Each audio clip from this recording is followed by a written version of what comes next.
Saludos, estamos con el Salmo 37. El Salmo 37 lleva como título La herencia del justo y la calamidad del impío. Creo que el título es perfecto, ya que nosotros en este Salmo vamos a ver cómo los justos, aquellos que practican lo recto, a diferencia de aquellos que practican lo incorrecto o que buscan siempre el camino propio del mal, vamos a ver una diferencia entre ellos y nosotros. Amigo, amiga, no te impacientes a causa de los malignos, ni tengas envidia de los que hacen iniquidad, dice el versículo 1.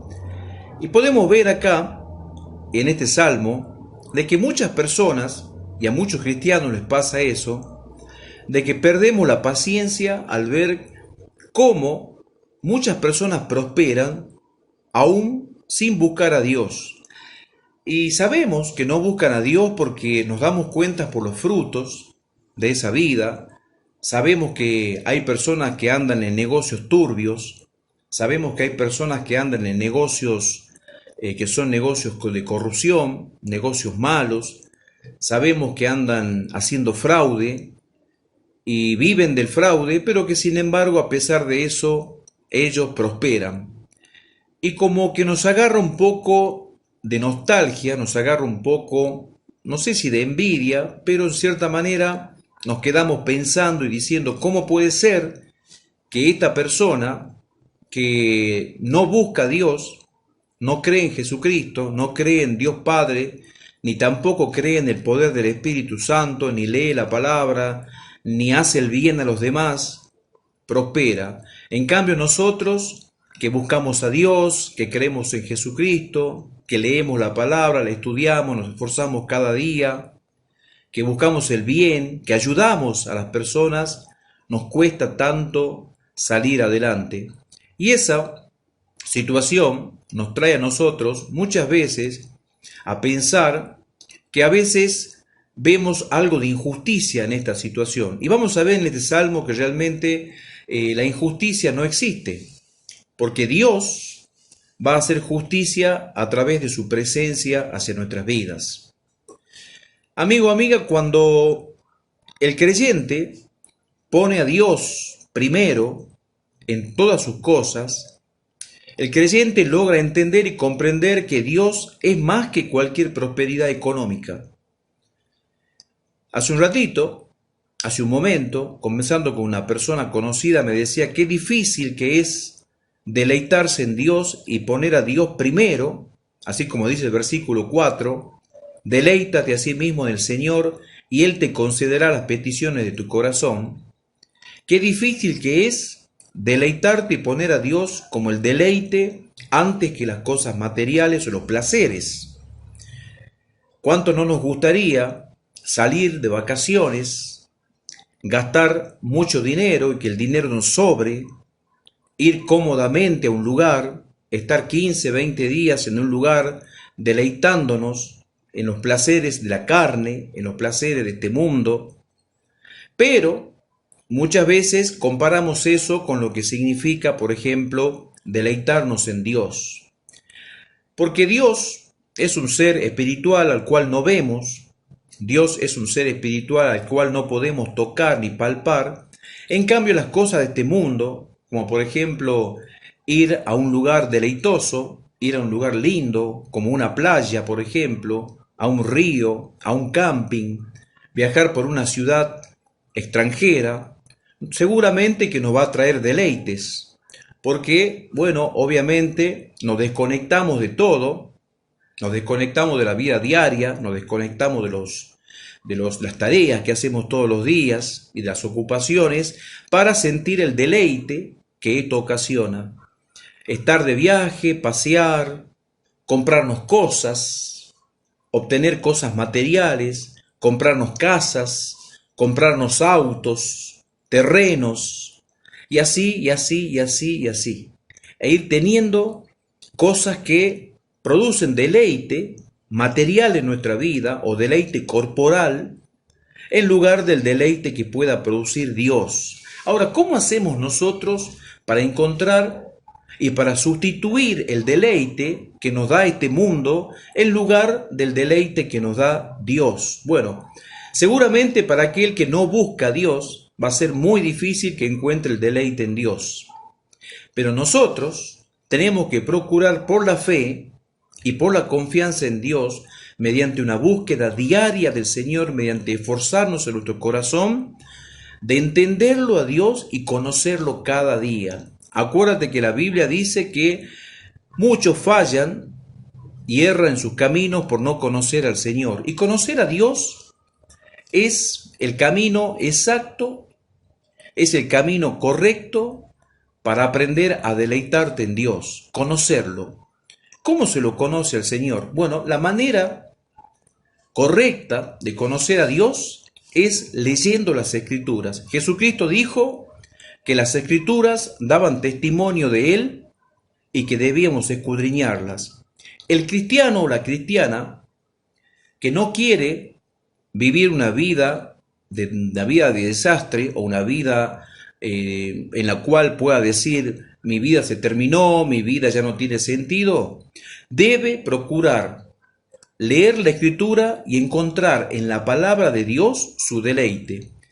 Si el creyente o el cristiano encuentra en la Biblia el deleite de cada día, así va a comenzar el cristiano a caminar el camino del conocimiento de Dios y a encontrar al final de ese camino a Dios como el deleite de todas sus cosas. No es fácil aprender a deleitarse en Dios, como dice el versículo 4, deleítate a sí mismo en el Señor. No tengas impaciencia, porque aquellos que buscan las cosas materiales como la hierba serán pronto cortados. Y dice el versículo 5, encomienda al Señor tu camino y confía en Él y Él hará. Él exhibirá tu justicia como la luz y tu derecho como el mediodía. Bueno, la palabra encomendar significa como que vos le das al cartero o al correo la encomienda para que el correo la entregue. En ese momento vos te quedás totalmente tranquilo sabiendo que el correo va a entregar tu encomienda. Bueno, lo mismo pasa con Dios. Vos tenés que entregarle la encomienda a Dios y descansar, sabiendo a través de la fe que el Señor hará. Él va a hacer las cosas. Esa es la vida de confianza en Dios. Esa es la vida del conocimiento de Dios. Porque cuando nosotros entramos a esperar en Dios y a confiar en Dios y a creer que lo que Dios nos dice y a creer que lo que Dios nos promete a través de su palabra se va a cumplir sí o sí, entonces ahí comenzamos nosotros a encontrar el verdadero deleite que significa deleitarnos en el Señor. O sea, encontramos en Dios el deleite principal y aún mejor y más excelente que el deleite de las cosas materiales o las cosas que producen una sensación en este mundo. Guarda silencio ante el Señor, dice el versículo 7, y espera en Él. ¿Ven? Aquí está la confianza total que tiene el creyente sabiendo que Dios es su deleite.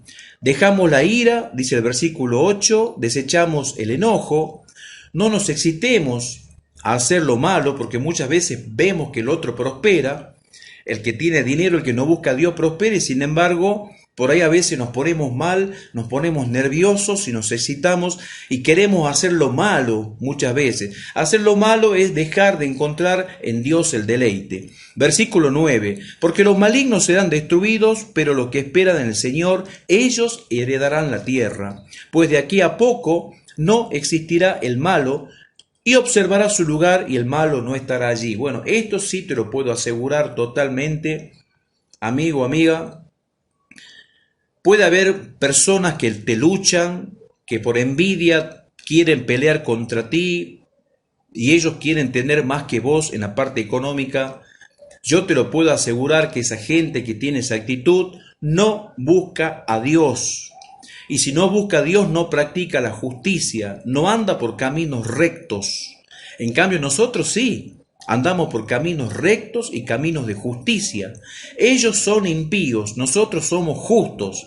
Por lo tanto, al impío que busca las cosas materiales y a través de las cosas materiales y que vive por las cosas materiales y que intenta a través de las cosas materiales destruir al justo o hacerlo sentir mal, mostrándote que él tiene más que vos, créeme amigo, que esto es vanidad, que el día de mañana vas a ver que el justo prospera, que el justo al final le va bien, que el justo al final está con Dios. Pero en cambio aquel que no busca a Dios, yo te puedo asegurar, amigo, que vas a ver su triste final. Sigamos más adelante. Voy a saltear algunos versículos, así no se haga largo porque este Salmo 37 es bastante extenso. Maquina el impío contra el justo y cruje contra él sus dientes. El Señor se reirá de él, porque viene su día. Bueno, es lo que estamos diciendo. Justamente hay personas que hacen maldades a los cristianos y lamentablemente estas personas cometen acciones de todo tipo para destruirnos. Y mira lo que dice el versículo 16 del Salmo 37. Mejor es lo poco del justo que la riqueza de muchos pecadores. Mientras yo pensaba en esto y decía, bueno, si tenés poco, ahora eso poco seguramente no te va a sobrar. En cambio, al rico, al que tiene mucho, le sobra, obviamente. Pero no es fácil tener poco y deleitarte en el Señor. No es fácil tener pocas cosas, tanto materiales como inmateriales, y deleitarte igualmente en el Señor. ¿Qué enseñanza es esta, amigo, amiga? ¿Qué enseñanza? Tenemos que aprender que si tenemos poco, que si nuestras posesiones son pocas, nuestro dinero es poco, o lo que tenemos es poco, sin embargo tenemos que aprender a deleitarnos en el Señor y que el Señor sea nuestro motivo de alegría, que tu alegría no sea tener mucho, o que tu alegría no sea en el momento justo el que tengas en abundancia. O sea que, si vos decís, estoy feliz porque tengo en abundancia, entonces eso no sería lo que la Biblia nos está enseñando en este momento. Si vos tenés poco y sos feliz, es porque aprendiste a deleitarte en el Señor. Versículo 17, porque los brazos de los impíos serán quebrados, mas el que sostiene a los justos es el Señor. Acá vemos cómo dos personas piden ayuda, una que es justa y la otra que es injusta. El injusto, cuando cae, extiende su mano a Dios y ahí se acuerda recién de Dios y quiere que Dios lo ayude. Extiende su mano para que Dios lo ayude. ¿Y qué pasa con su brazo? Se quebró. Dios quebró su brazo. ¿Por qué? Porque en una simbología podemos ver que esta persona merecía el castigo, porque jamás, nunca buscó a Dios en su vida y ahora se acuerda de Dios en los momentos difíciles. Ahora clama cuando en realidad lo que siempre pensó fue destruir al justo. Es justo de que Dios no lo ayude. En cambio, vemos a otra persona caída, extiende su mano a Dios y ¿sabes qué hace el Señor? También extiende la suya, te toma de la mano y te levanta. Mirá qué diferencia y qué distinto que es la vida del justo y la vida del injusto. Dice así, versículo 24, vamos salteando así no se haga más largo, porque cuando el hombre cayere, no quedará postrado, es lo que venimos diciendo. Si nos caemos, Dios nos levanta, porque dice, nos sostiene de nuestra mano. Joven fui, versículo 25, y he envejecido, y no he visto justo desamparado ni su descendencia que mendigue pan. En todo tiempo tiene misericordia y presta, y su descendencia es para bendición. Qué fácil que es prestar cuando te sobra, y qué difícil que es prestar cuando tenés poco. Bueno, yo he aprendido a prestar con lo poco. Yo he aprendido, gracias a Dios, a prestar de lo poco que tengo, y he aprendido que mi deleite sea en el Señor. Yo no estoy contento cuando tengo mucho. Estoy contento cuando tengo a Dios en mi vida, cuando el Señor es mi fuerza, cuando Él es mi protección, cuando Él es mi castillo, es mi fortaleza. Así como dice el Salmo, Él es mi lugar de refugio. Cuando Dios es todo en todo en mi vida, ahí yo aprendo a deleitarme en el Señor y aprendí a deleitarme en el Señor. Qué importante que es aprender que Dios jamás te va a dejar ni te va a abandonar. Y aún a tu descendencia, a tus hijos tampoco lo va a dejar el Señor. ¿Por qué? Porque vos le enseñás lo que tenés en tu corazón, que son los mandamientos de Dios a tus hijos. Qué importante que es enseñarle a tus hijos a guardar los mandamientos del Señor. Qué importante que es enseñarle a tus hijos a que ellos teman a Dios y que también aprendan que Dios es primero y antes que todas las cosas de este mundo, que el Señor debe ser su alegría. Enseñale a tus hijos que Dios debe ser la felicidad de ellos. Enseñale a tus hijos de que las cosas materiales son en segundo orden, que el primer orden es Dios, Dios ante todas las cosas, Dios ante todo, Dios es primero, abajo todo lo demás, abajo lo del mundo, Dios es el deleite. El Salmo 73 dice que no anhelaba ninguna cosa en la tierra, el salmista. Dice, ninguna cosa deseo fuera de ti. Fuera de ti, Señor, yo no deseo absolutamente nada en este mundo. Así que vos, amigo, amiga, enseñale a tus hijos a que ellos aprendan que la alegría verdadera, la alegría más grande, más linda, la pueden encontrar poniendo a Dios en el lugar que Dios se merece estar, en la dignidad que Él tiene. Porque dice versículo 28, porque Jehová ama la rectitud y no desampara a sus santos, para siempre sus santos serán guardados. La boca del justo habla sabiduría y su lengua habla justicia. La ley de Dios está en el corazón del justo y por lo tanto los pies del justo, los pies de los que tienen los mandamientos de Dios en su corazón, esos pies no resbalan jamás. ¿Por qué no resbalan? Y si se va a un lado tu pie del camino de la justicia y de la verdad, Dios te sostiene de tu mano. Acecha al impío al justo y procura matarlo. Bueno, amigo o amiga, siempre el que no busque a Dios va a procurar que vos mueras. No te quiere ver. El injusto te quiere destruir. El injusto te odia. El injusto desea tu muerte. Pero el Señor te va a cuidar. El Señor te desea la vida. Y si Dios te desea la vida, que no te importe lo que te desee el malo, que te desee el vecino que te envidia, el amigo que te envidia, no importa. Si Dios está con vos, vos estás con Dios, que hagan ellos lo que quieran. Nunca te van a poder tocar. Espera en el Señor, guarda su camino. Él te exaltará para heredar la tierra. Cuando sean destruidos los pecadores lo verás. Yo vi al impío sumamente enaltecido y que se extendía como laurel verde, pero el impío pasó, ya no está más. Lo vas a buscar a tu enemigo, al que te envidia, al que tiene cosas materiales, al que no busca a Dios, lo vas a buscar y no lo vas a encontrar más. Versículo 39, pero la salvación de los justos es el Señor. Él es su fortaleza en el tiempo de la angustia. Amigo, amiga, en los momentos de angustia, de enfermedad, de tristeza, de dolor, el Señor te va a levantar, porque Él te sostiene de la mano. Y cuando estás con Dios y Él es tu deleite, y aprendiste a deleitarte en Él más que en cualquier cosa de este mundo, vas a ver cómo el Señor te fortalece en la angustia. El Señor te va a bendecir. Versículo 40. Jehová los ayudará y los librará. Los libertará de los impíos y los salvará, por cuanto en el Señor hemos esperado. Espero que haya sido de muchísima bendición para tu vida y nos vemos en el próximo Salmo número 38.